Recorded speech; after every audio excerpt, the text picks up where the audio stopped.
60%, or the door. Those words hit me harder than any firing ever could. In front of me sat the document, cold, official, with her signature at the bottom. Karina Wallace, VP of HR at the company we once built together.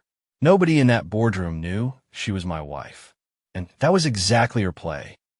She said it calmly, flat, like she was talking about cutting the coffee budget. People around the table traded looks, some hiding shock, others relieved the gun was not pointed at them.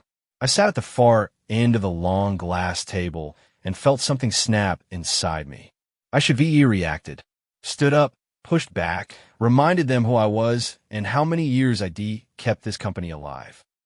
Instead, I looked her in the eye and heard my own voice say, I need 24 hours to think. Silence filled the room. They waited for me to explode, but I did not give them that.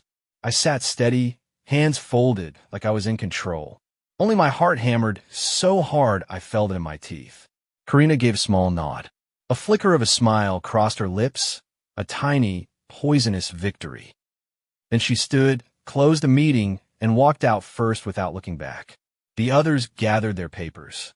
Some threw me pitying glances. Others turned away like my defeat might be contagious. I stood too, calmly packed my notes and laptop, though my hands trembled. Out in the hallway, the lights felt blinding. I pressed the elevator button and pictured my son Alex sitting at our kitchen table doing homework. He S11.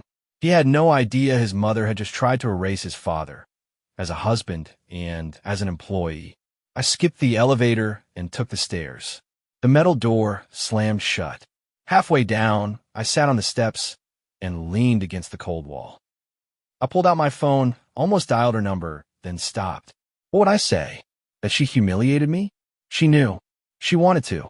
I remembered 10 years ago, the two of us at a folding table in a tiny office above a bakery. The smell of fresh bread coming up through the floor. Making our first cold calls, building a dream. She laughed back then, cheered me on, valued every idea I had. And today, she looked at me like dead weight to be cut for a cleaner report. I stood and walked out to the parking lot. Cold air smacked my face. I closed my eyes, breathed deep. Yes, I was humiliated, but I was not broken. If she thought I'd take this without a fight, she forgot who she married. I slid into the car and caught my reflection in the mirror. Not a beaten man, a man taking his first breath of freedom. Karina thought she held all the cards, but she missed one thing. I was not playing by her rules anymore. I got home around 9 that night. Suburban house, picture perfect, trimmed lawn, warm lights in the windows, quiet street. Perfect outside. But inside, the foundation was starting to rot. Alex sat on the living room floor, building with Legos. When he saw me, he smiled and held up a piece of paper. Look, Dad, I drew us. I bent down, looked at it. He was in the center, next to our dog we lost 2 years ago. Karina on the right, in a business suit.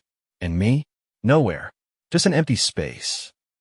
I forced a smile, hiding how hard it hit. Great drawing, son. Really? The front door slammed. Karina walked in. Expensive perfume, a light fragrance I did not recognize. Not ours. Not what she usually wore. She kicked off her heels, did not even glance at me. Dinner in the microwave, she said flatly, and headed to the bedroom. I reheated it, but could not eat. My stomach was tight. She came back later in sweatpants, phone in hand. Her thumbs moved fast, like she memorized the words. A notification popped up. Miss you already. She saw me watching. The screen went dark in her palm. Work, she muttered and disappeared into the bathroom. I sat alone. Alex was upstairs getting ready for bed. I listened to the water running. 12 years together, and I knew all her habits.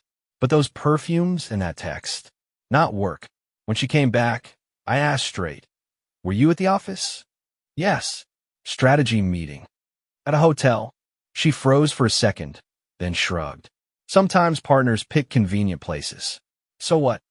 I did not push further. I already knew. She was not even trying to hide it. She thought I'd swallow it. That night, I cannot sleep. I heard her phone buzz on the nightstand. She'd get up, take it to the bathroom, come back 10 minutes later. I stared at the ceiling, counting every minute. Her words from the meeting echoed. 60% or the door. Now they rang wider.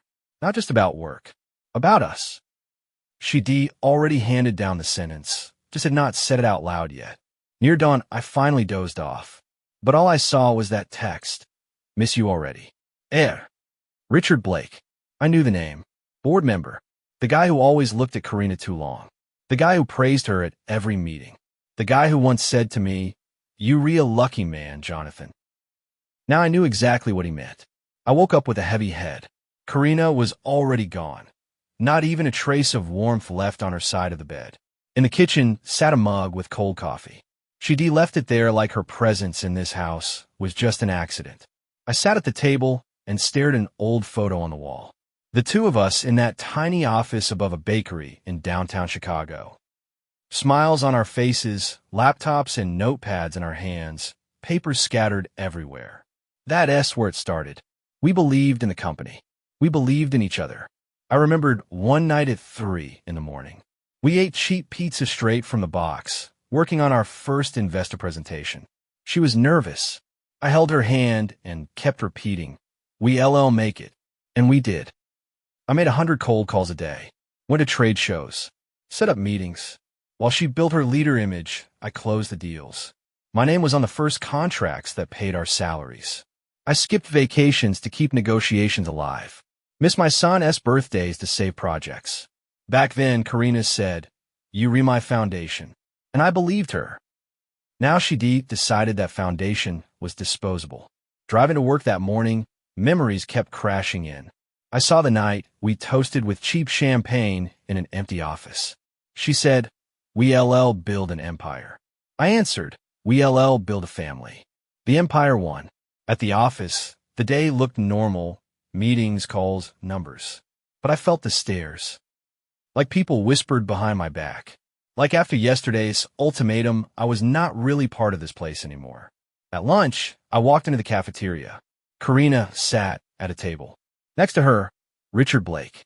He leaned in, whispered something. She laughed and laid her hand on his arm.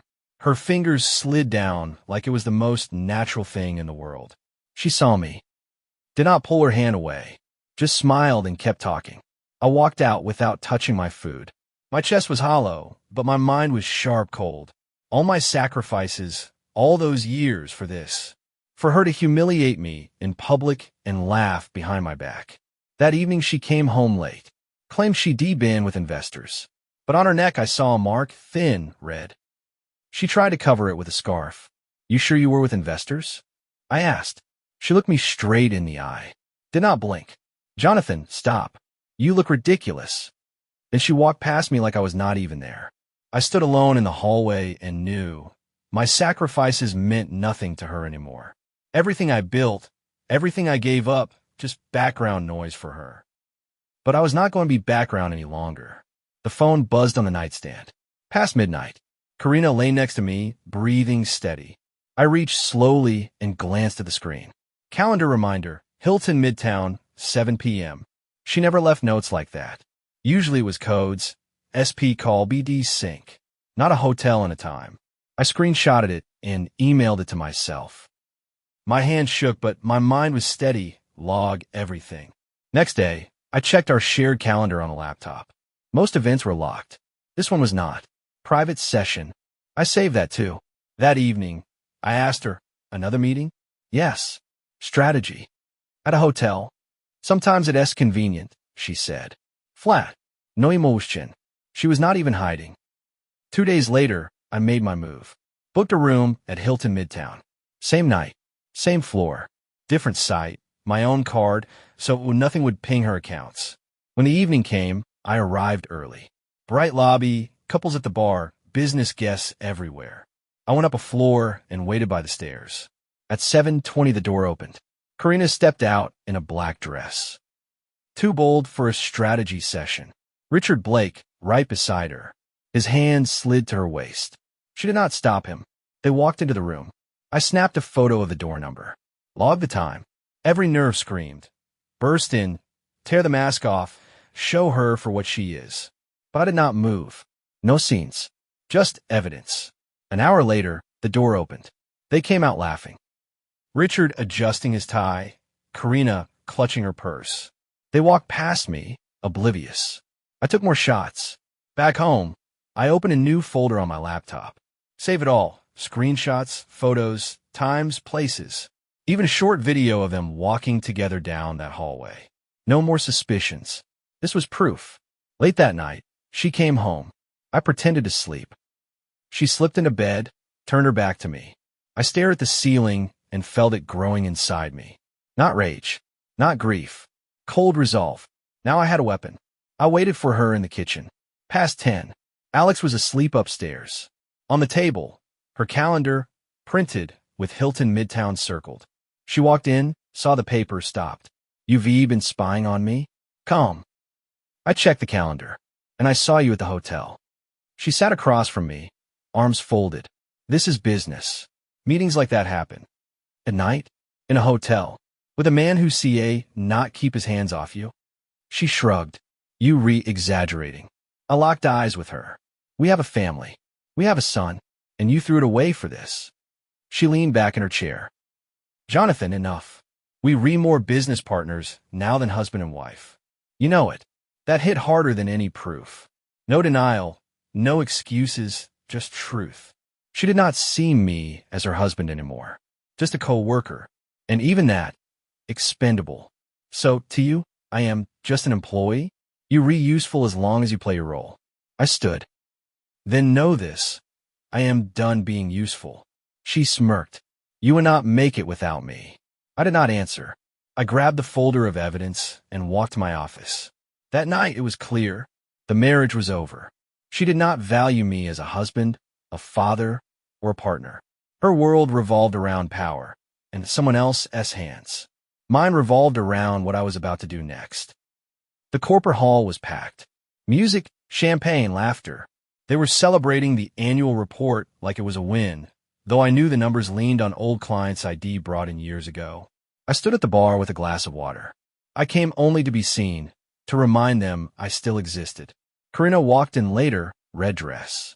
Richard Blake at her side. He was not keeping distance. His hand rested on her back. Too close. Too obvious. They crossed the hall, and chatter dropped. Everyone saw. She knew they saw, and she did not care. She raised her glass for a toast. To partnership and new horizons. Applause. I scanned the faces. Some avoided my eyes. Others waited for my reaction. Richard leaned in, whispered something. She laughed, touched his hand. It was a show. She wanted it public. Not hidden. A message.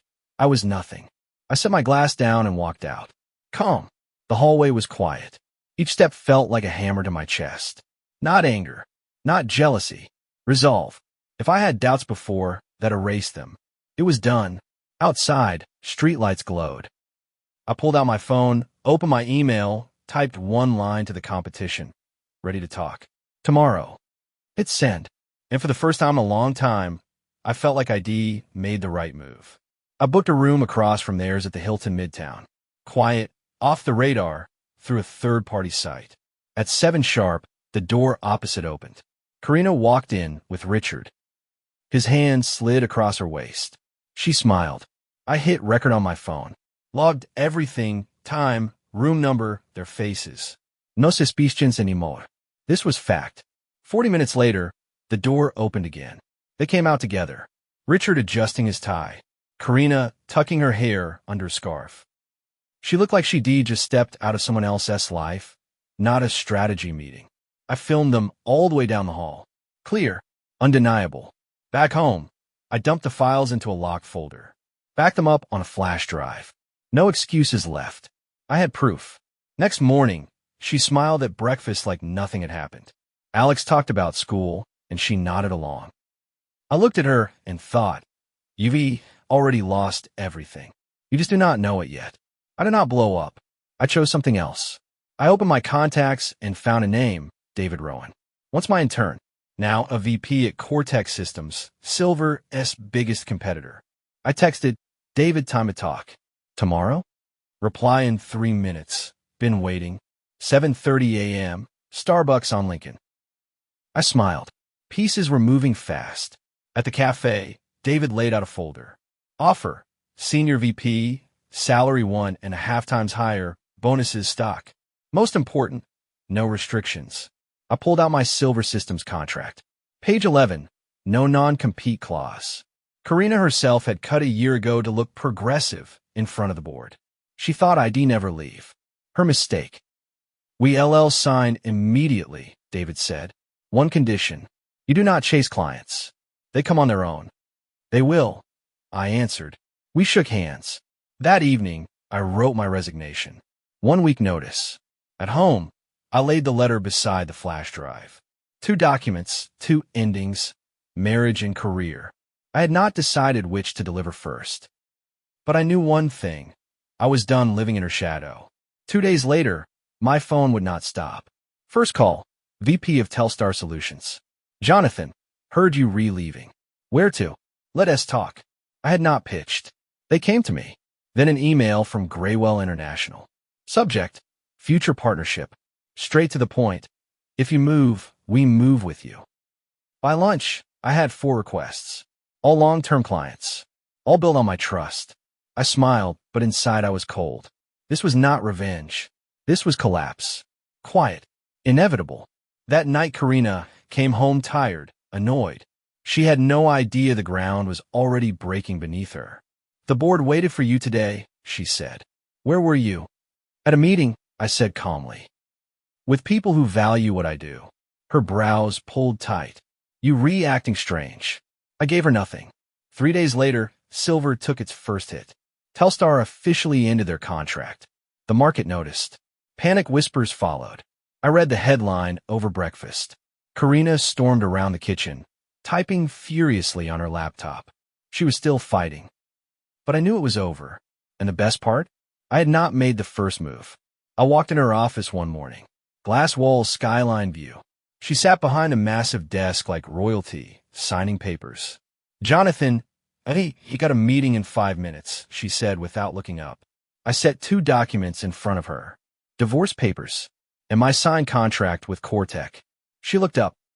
For a second, her face froze. You serious? Completely. She flipped through the contract. Her fingers twitched when she saw the numbers, the title. UCA not do this. It's betrayal. No, I said. Betrayal was Hilton. This is choice. She shot up to her feet. You read nothing without me. I held her gaze. Then explain why your clients are already calling me. Silence. For the first time, I saw fear in her eyes. I picked up the papers, turned to leave. This week, I am gone. From the company. And from your life. She shouted after me. You destroy everything we built. I stopped at the door. No, you destroyed it. I am just ending the sentence. And I walked out. A week later, I officially left Silver Systems. Hallway silent, co-workers turning away. Nobody said a word, but their eyes told me they knew. HR sent a cold email. Exit processed. Please wait for security. They walked me out like a criminal. I carried a box of my things, calm.